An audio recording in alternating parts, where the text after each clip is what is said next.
Hey, this is your Coach James Wilson. I'm going to go over the basics of doing a ramping isometric exercise. Again, this basic technique is going to apply to all the exercises in this program, but the idea is that we're going to do 3 30-second blocks of work back to back, so 90 seconds total. In each 30 seconds, we're going to ramp up the effort level. So we're going to get set into a position. Again, it's an isometric movement, which means we're going to get set into a position.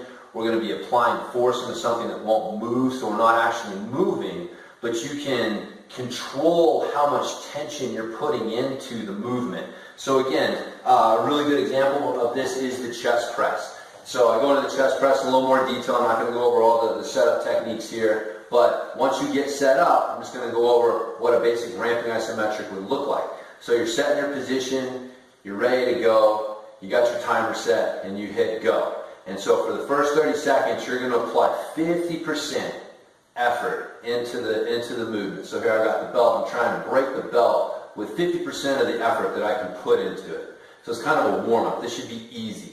This is where you're setting your posture, your breathing, really getting all of those things set where you want them to be. Because when you get to the higher intensity levels, those are going to be the things that go. And we want to make sure we're getting those set now. So after the first 30 seconds, your beeper goes off, and you ramp up, which means that from the outside, there's no difference. You just ramp up the tension to about 80%, right on the edge of being uncomfortable, right? It's not totally uncomfortable yet, but it's a little bit more of a strain, a little bit more difficult to maintain this effort level. And again, really having to focus on your tension, focus on your breathing. You don't want to start holding your breath. You don't want to start letting your shoulders round, anything like that. Maintain perfect breathing and posture while you're at this 80% effort level. And then finally, the beeper is going to go off again. You ramp up to 100%. Basically, whatever you've got left, you put into trying to break that belt. And this is where the breathing and the posture really come in, because you're going to find you're going to want to start breathing shallow,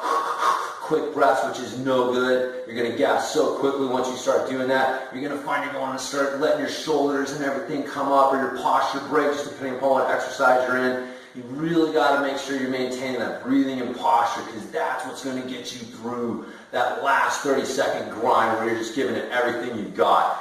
So again, the idea, you're doing one set to failure. By the end of that 30 seconds, that last 30 seconds, you should be done. You should know that you couldn't do another set.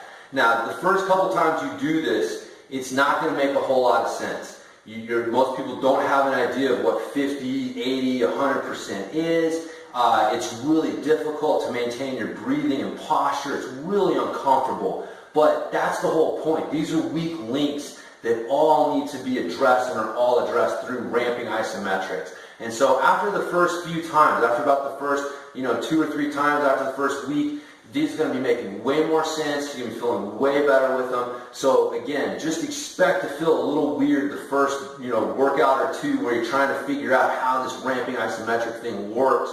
But once it clicks, once you get it, you're going to really see the power of it and fall in love with it like I have. So anyways, enough of this now. Now you got the basic idea of how to do a ramping isometric exercise. You can get into the program and apply this advice to any of the exercises that I show you.